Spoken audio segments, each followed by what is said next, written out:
दोस्तों हाल ही में राजस्थान में एक वैकेंसी जारी हुई थी रीट। और उस रीट की वैकेंसी में जो एग्जाम हुए थे उनके बाद जो स्टूडेंट वहां से क्वालिफाई हुए थे उनके डॉक्यूमेंट वेरिफिकेशन की जब बात आई तो पता लगा कि उनके डॉक्यूमेंट फर्जी हैं। बहुत सारे ऐसे स्टूडेंट हैं जो सामने आए कि जिनके डॉक्यूमेंट हैं उन्होंने किसी कोचिंग सेंटर पर या फिर किसी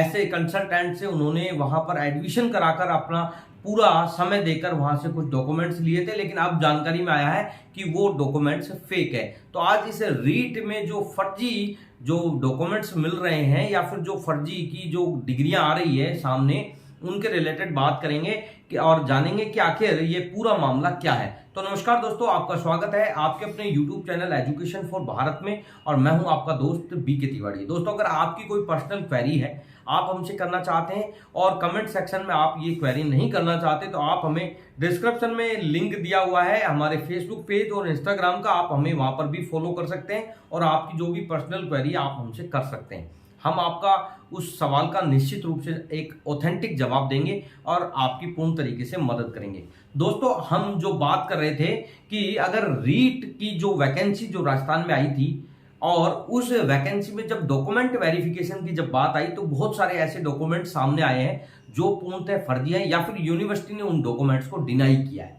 बेसिकली एक मामला हमारे सामने आया और ये है डूंगरपुर का और लगभग यहां से 450 मार्कशीटें फर्जी पाई गई है। कैसे इस पूरे मामले को देखे जाए या फिर ये पूरा जो मामला है किस तरीके से हुआ, इसको इस वीडियो में समझते हैं। दोस्तों कुछ स्टूडेंट्स हैं जो डीएलएड कोर्स करने के लिए, यानी कि डीएलएड जो कोर्स होता है उसको करने के लिए डूंगरपुर के जो एक बाजार में एक कंसल्टेंट ऑफिस था वहां पर वो मिले और उस कंसल्टेंट ऑफिस का नाम था परिष्कार कोचिंग सेंटर के नाम से। तो वहां पर वो मिले और वहां पर उन्होंने बात की कि हमें इस तरीके से कोर्सेज करना है और कोर्सेज के लिए उनकी जो राशि है वो 2.5 लाख रुपए में तय हो गई। और ऐसे में लगभग 450 स्टूडेंट वहां से अपना एडमिशन करा लिया और एडमिशन कराने के बाद उनको जो डिग्री मिली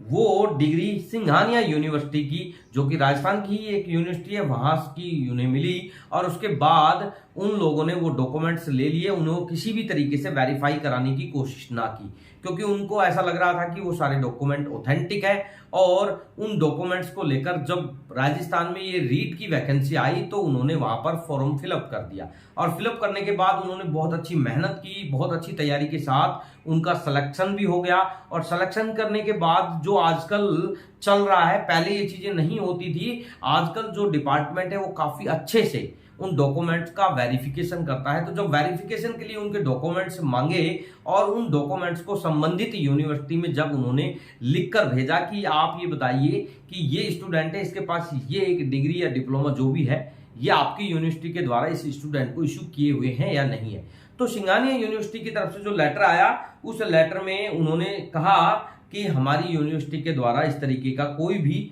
डॉक्यूमेंट जारी किया हुआ नहीं है, यानी कि हम इसकी पूर्ण तरीके से इसको फर्जी होने की घोषणा करते हैं, यानी कि क्या बोलते हैं कि बिल्कुल फर्जी है।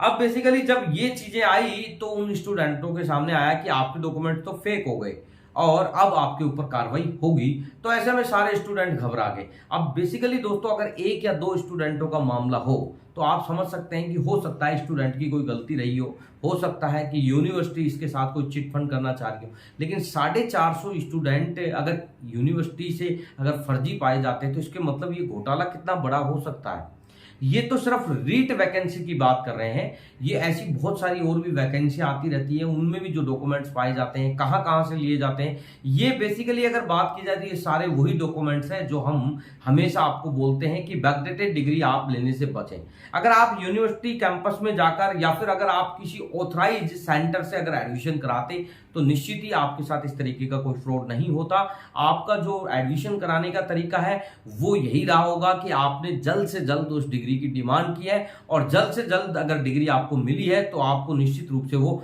फर्जी ही मिलेगी, क्योंकि ऐसा कोई इंडिया गवर्नमेंट के अंदर एजुकेशन सिस्टम में ऐसा कोई रूल नहीं है कि जो 4 साल की डिग्री है वो आपको 2 साल में मिल जाए। तो बेसिकली ये वही स्टूडेंट है जो फंसे हुए हैं, जो इस तरीके की डिग्रियां लेकर वहां पर आवेदन कर रहे थे और अब उनके सामने एक मुसीबत आ गई है। और हम हमेशा आपको इस मुसीबत से बचाने के लिए ही हमेशा कहते हैं कि अगर आपने ले लिया है तो कोई प्रॉब्लम नहीं है, मुझे किसी भी प्रकार की कोई आपत्ति नहीं है, लेकिन आप अपने कैरियर को बचाने के लिए, आप अपने भविष्य को बचाने के लिए उसे वेरीफाई कराने की कोशिश क्या करो। अगर आपको यूनिवर्सिटी एक बार में जवाब नहीं देती है, कोई बात नहीं, आप दूसरी बार लगाओ, दूसरी बार जवाब नहीं देती है, तीसरी बार लगाओ, क्योंकि बचना आपको है, यूनिवर्सिटी को आपकी फिक्र नहीं है। फिक्र आपको होनी चाहिए, आपको अपने कैरियर की होनी चाहिए, इसलिए आपको कोशिशें करनी पड़ेगी। दोस्तों, अगर एक बार में ही अगर हम कोई डॉक्यूमेंट वेरीफाई कराने के लिए कोई तरीका अपनाएं और उसी में वेरिफिकेशन हमारी हो जाए तो निश्चित ही फिर प्रॉब्लम क्या है। तो मेन जो प्रॉब्लम है वो यही तो है कि आपको उसका वेरिफिकेशन नहीं मिल पाता है, आपका डॉक्यूमेंट वैलिड है या नहीं वैलिड है, इसकी ऑथेंटिक जानकारी आपको नहीं मिल पाती, इसीलिए आप परेशान रहते हैं। इसीलिए हम आपको बार बार प्रेस करते हैं कि आप, बहुत सारे तरीके हैं, मेल के जरिए भी आप वेरीफाई करा सकते हैं, थर्ड पार्टी के जरिए वेरीफाई करा सकते हैं, आप आरटीआई के माध्यम से वेरीफाई करा सकते हैं, आप लेटर लिख सकते हैं, आप यूनिवर्सिटी के रजिस्ट्रार से पूछ सकते हैं, एग्जामिनेशन जो कंट्रोलर होता है उनसे आप पूछ सकते हैं। आपके पास बहुत सारे ऑप्शन है, आप किसी भी तरीके से कोशिश करेंगे तो आपको हो सकता है उसके कुछ ऐसे एविडेंस मिल जाए जिससे समय रहते हुए आप बच जाएं। बेसिकली अब इन स्टूडेंटों के साथ क्या होगा या फिर इनकी डिग्री है वो तो बिल्कुल ही अनवैलिड हो गई है, इसमें तो आप बिल्कुल किसी भी प्रकार का डाउट ना रखें कि उनकी अब वैलिड होगी, वो तो हमेशा अब अनवैलिड ही रहेगी। लेकिन अब इन स्टूडेंटों के भविष्य की अगर बात करें, इनके ऊपर एफआईआर लॉन्च होती है या नहीं होती है, वो हम जैसे आगे कार्रवाई बढ़ेगी तो आपको आपके बीच में ये जानकारी लेकर जरूर शेयर करेंगे। दोस्तों, अगर आज का ये वीडियो अगर आपको पसंद आया है तो वीडियो को लाइक शेयर जरूर करना। दोस्तों, अगर चैनल पर नए हैं तो चैनल को सब्सक्राइब जरूर करना।